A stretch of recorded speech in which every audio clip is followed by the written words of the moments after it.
Ladies and gentlemen, welcome to another edition of In the Zone. And y'all, we cannot make this stuff up. It's Black History Month. We should be celebrating Black resilience, Black progress, the contributions of Black Americans. You know, parades, school programs, community events. But instead, we get the uninvited performance of the dusty, musty, wannabe Nazis. Man, this group is so outdated, they make MySpace look cutting edge. Or my boy Cam would put it, Hitler been dead. Y'all living in the 40s. displaying the hate couture over I-75. Like, when did February become the month of emboldened ignorance? Now, you think this repulsive display will be met with immediate consequences. I mean, people been arrested for jaywalking. But apparently, waving a Nazi flag is just a free speech issue.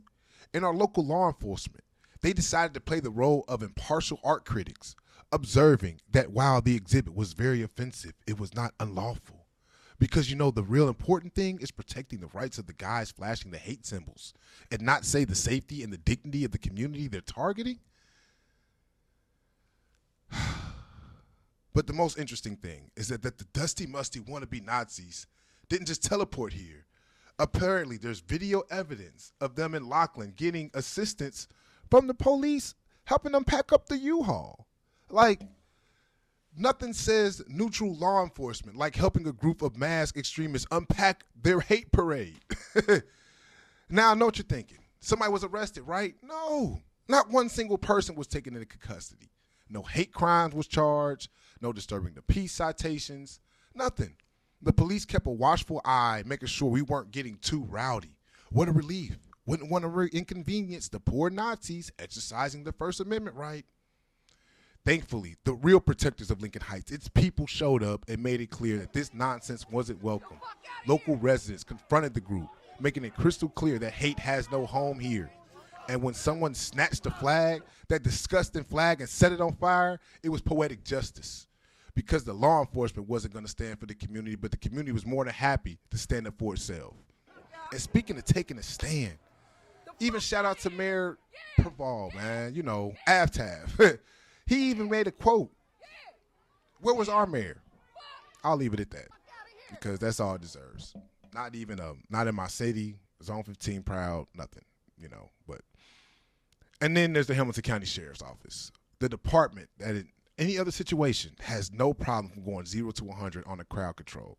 Suddenly they discovered the art of de-escalation when Nazis are involved. No riot gear, no mass detainments.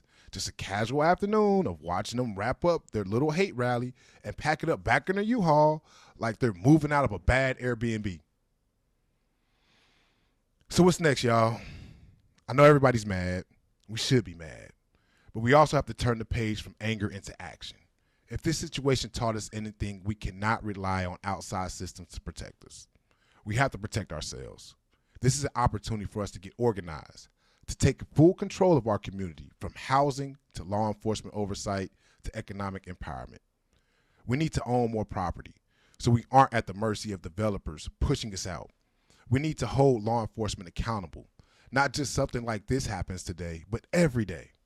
We need to build and support more Black-owned businesses so we create wealth and power within our own neighborhood. We need to get involved politically because sitting on the sideline allows things like this to happen. It's bigger than a protest. It's about long-term solutions. So if you're feeling anger, frustrated, and exhausted, that's good. That means you care. Now, it's time to channel that into something real. Lincoln Heights has always been a strong community, but imagine how much stronger we could be if we took this moment and turned it into a movement.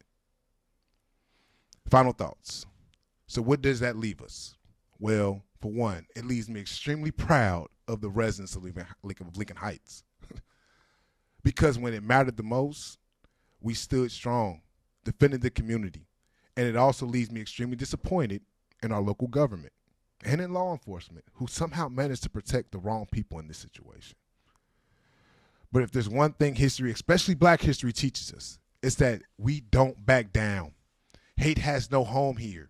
And the next time these cowards decide to roll up into Lincoln Heights, they better believe Zone 15 will be organized, prepared, and in control.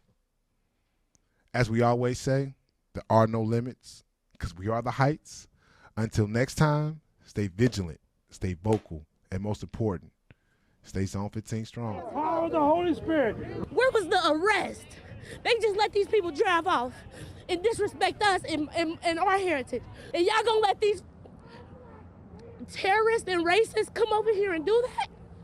Ma'am, do me a Who favor. they here to protect and serve? That's what I want to know. Who are they protecting and serving? Because it ain't us. It ain't the people.